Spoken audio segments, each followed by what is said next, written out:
Bu raketa modellarimiz 2026-yilga kelib oyiga 90 tagacha chiqarganmiz.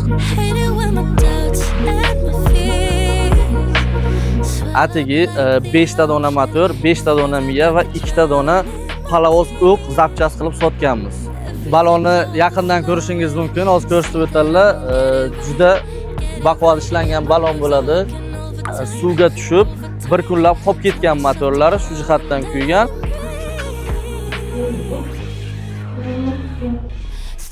Qanchalik og'irligini his qilgan bo'lsangiz kerak, o'zim zo'rg'a ko'tardim.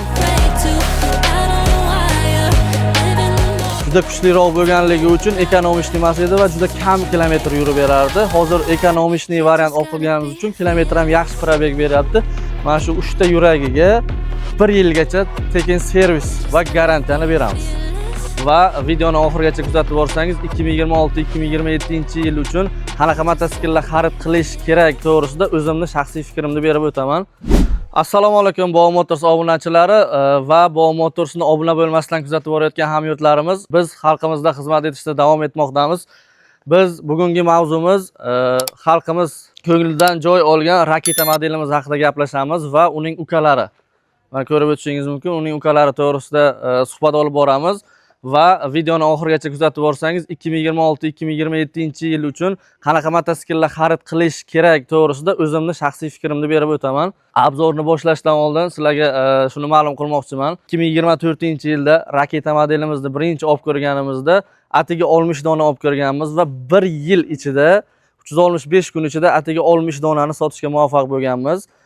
Buni xalqimizga tushuntirishimiz, olib kirishimiz qiyin bo'lgan va 2025-yilga kelib 90 dona olib kirganmiz va 90 donani zo'rg'a sotganmiz. Hozirda bu raketa modellarimiz 2026-yilga kelib oyiga 90 tagacha chiqarganmiz. Har oyda 90 ta 100 tagacha sotib kelyapmiz va shuni ta'kidlab o'tmoqchimanki, 2 yil ichida sotilgan mahsulotlarimiz 60 ta va 90 tani ichidan 150 donamizni ichidan atigi 5 ta dona motor, 5 ta dona miya va 2 ta dona palovoz o'q zapchas qilib sotganmiz. Buni mijozlarimiz ham biladi va bu zapchaslarimiz ham mijozlarini o'zlari qo'llari bilan buzib qo'yganliklarini tan olib, rahmat aytib, uzrlarini so'rab olganlari ham bor. Ular qanaqa bo'lgan? Motorlari bilasizlar kuymaydigan motordan edi. Oldingi videolarda obzor qilganmiz. Suvga tushib bir kunlab qolib ketgan motorlari shu jihatdan kuygan va keyingi palovozlari sinishi sababi 1,5 tonnalik mototsikilimizga 2,5 tonna, 3 tonnagacha ortishganini aytishgan va o'sha orqali bu ham sinib qolgan.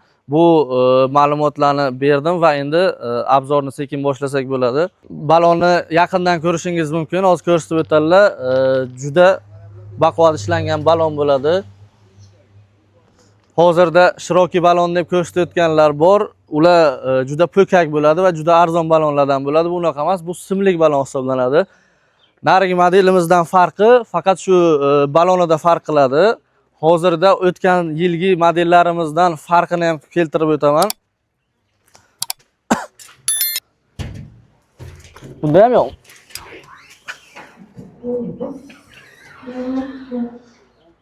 Qanchalik og'irligini his qilgan bo'lsangiz kerak, o'zim zo'rg'a ko'tardim. Yordamlashib yorishdi. Xo'sh, oldingidan farqlari nima bo'lib kelgan? Motor miyamizni yaqindan ko'rsatishlari mumkin. 2200 motor miyalarimiz kelgan.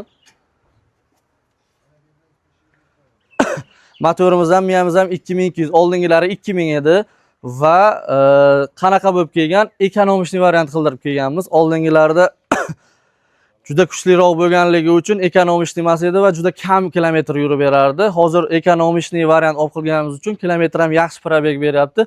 Bemalol buni sinab ko'raverasizlar. Motor miyasi 2200, mana tuzilishlari, nimalarni ko'rishlaringiz mumkin. Bular obzor qilingan. Alohida tormoz sistemasiga ham e'tibor berishingiz mumkin. Tormoz sistemasi juda ajoyib qilib ishlangan va tormozlarni bittaga ushlaydi, zo'r ushlaydi.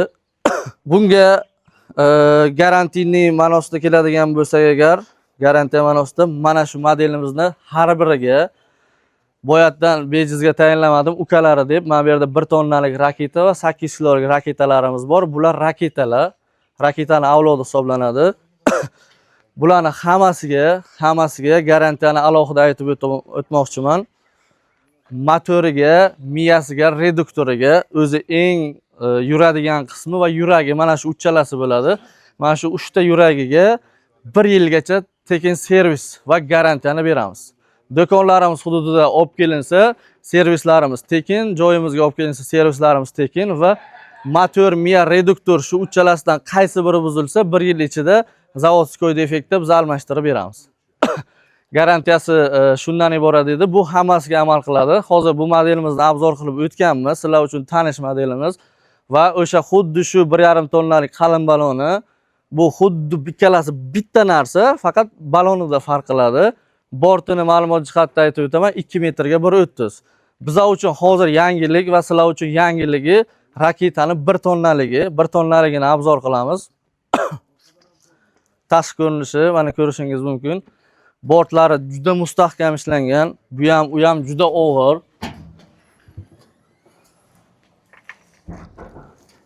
Ko'rinish, tuzilish 1,5 tonna bilan bir xil. Ko'rayotgan bo'lsangiz, hattoki nimalari ham kojadan ishlangan, stendalari ham kojadan ishlangan. Buni motor miyasi haqiqiy 1500. Yakirini ochib ko'rishingiz ham mumkin. Hozirda motorlarga 1800, 2000 xohlagan yozuvlarni yozdirishyapti, lekin ichi boshqacha chiqadi. Bu haqiqiy 1,5. Motorlarning ichini qayerdan bilsangiz bo'ladi? Yakiri 50 bo'ladi, 60 bo'ladi, 80 bo'ladi. Shulardan bilsangiz bo'ladi. Ichini ochib ko'rganingizda ham 50 santimetrligi bu 1000lik motor bo'ladi, 60ligi 1,5 minglik bo'ladi, 70ligi 1800 motor bo'ladi va undan kattasi ketaveradi 2000, 2,5 mingga. U motorning yakirini o'lchab ko'rasiz, o'shanda bilsa ham bo'ladi. Bemalol sinab ko'rmoqchi bo'lsangiz, u buzilmaydi. Motorni shunday ochib ham, o'lchab ham qaytib qo'yaversangiz bo'ladi. Bu misol uchun aytmoqchiman. Garantiyalarini hammasiga aytib o'tdim. Yana bitta eng zo'r funksiyasi oldingilarda bor edi. Mana bu yerda panejnisi bor. Bu panejnida 3 xil funksiya bor. Panejinli, poveshinli va xalastoy xod. Boshqa hech qaysi mototsikillarimizda yo'q. Raketaning avlodlarining hammasida panejinli xodi bor. Panejinli xodi nima degani? Panejinli va xalastoy xodi bor. Xalastoy xodimiz bemalol hozirda yo'llarda buzilib qolyapti mototsikillarimiz, zaryadi tugab qolyapti. Ular unaqa holatda oddiy mototsikillarni hech qachon tortish mumkin emas. U tok ishlab chiqaradi, motor va miyani kuydirishi mumkin. Buni yechimi sifatida har bittasida xalastoy xod qo'yilgan va xalastoy xodga qo'yib siz bemalol mototsiklni tortishingiz mumkin. Tugab qolgan zaryad tugab qolganda ham, o'chib qolganda ham yoki buzilib qolganda ham xalastoyga qo'yib bemalol tortsangiz bo'ladi. Bu mototsiklning eng katta ustunligi hisoblanadi. 1 tonnalik ko'rayotganingizdek mana shunday. Bularga bilasizlar, yaxshi sifatli narsalarga o'zi qo'shimchalar qo'shib berilmaydi. Qo'shimchalari yo'q. Shu turishda hammasi nima qilingan. Har bitta filiallarimizda topsalaringiz bo'ladi. Bu 1 tonnaligimiz. Bu esa 800 kiloligimiz. Buni ham ko'rsatib beramiz. Buni motor miyasi 1200 bo'ladi. Haqiqiy 1200 dan moslashtirilgan, ya'ni 800 kilo uchun bemalol moslashgan. Bemalol 800 kiloni ortib xohlagan joyingizga borishingiz mumkin. Bu kimga? Ixchamroq, ko'p yuk tashimaydigan aholimizga juda kerakli hisoblanadi. Bular ham ancha aqlli hisoblangan. Buni ham tormoz sistemalar yana bir bor ko'rsatib o'tamiz. Hammasida bir xil sharikviy nimalardan qo'yilgan, tormozlari juda zo'r ishlaydi. Haydab, minib, test drive qilganlaringizni ham bilasizlar. Hattoki mana shu 800 kiloligimizda ham xalastoy xodi bor.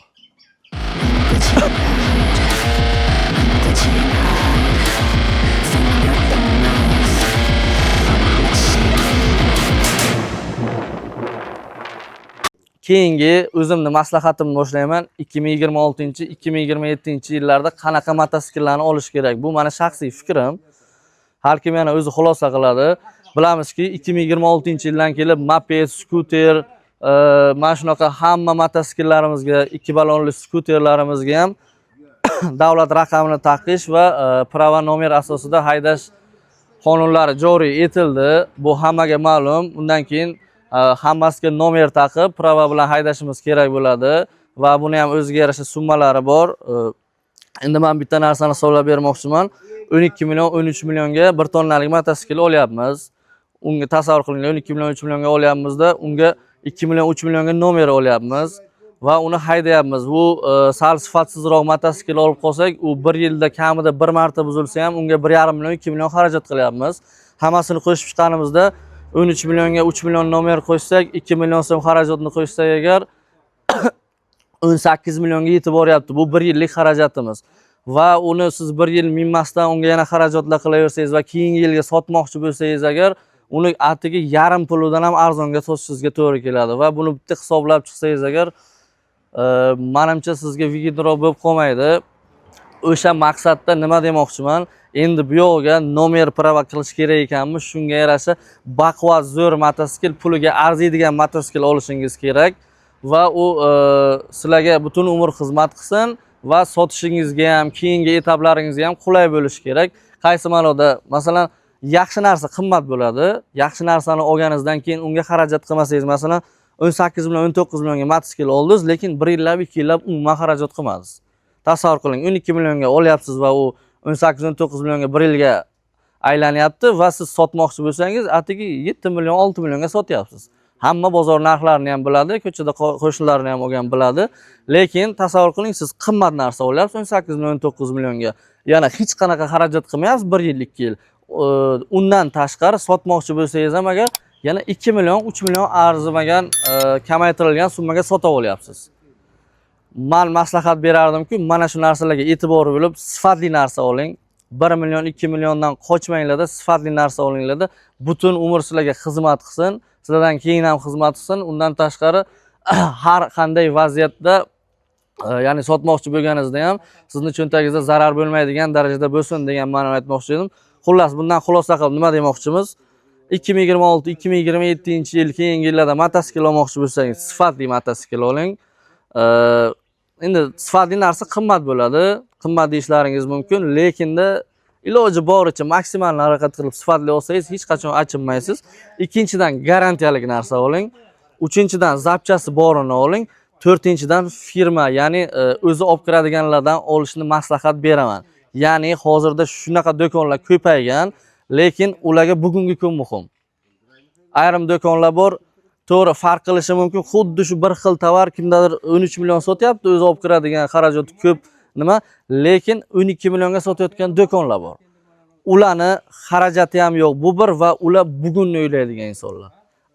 Aldab 1 tonnalikni 1,5 tonna, 2 tonna deb aldab sotadi va bugun ishi bitib, kissasiga pul kirsa bo'ldi.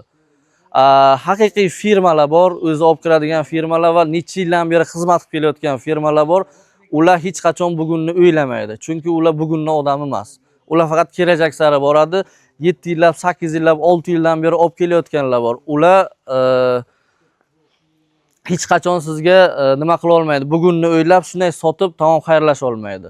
Shuning uchun maslahat beraman, 400 ming, 500 ming qimmati yoki yo'q-yo'qga qaramasdan haqiqiy brendviy necha yildan beri bozorda kelayotgan brendlardan olinglar. Bunaqa brendlar ko'p, bitta Bovo Motors emas, boshqa brendlar ham nimalar ham bor. Ularning servisini, xizmatini ko'rib, bemalol o'zingiz aldanmasdan motosikl olishingizni so'rab qolaman. Bu yana meni shaxsiy fikrim, aytganimdek, hamma o'zi qaror qabul qiladi. Vaqtingizni ayamasdan kuzatganingiz uchun kattakon rahmat. Biz sizlar uchun xizmat qilishda davom etamiz va bundan ham yaxshiroq kontentlar olib borishga harakat qilamiz. Rahmat.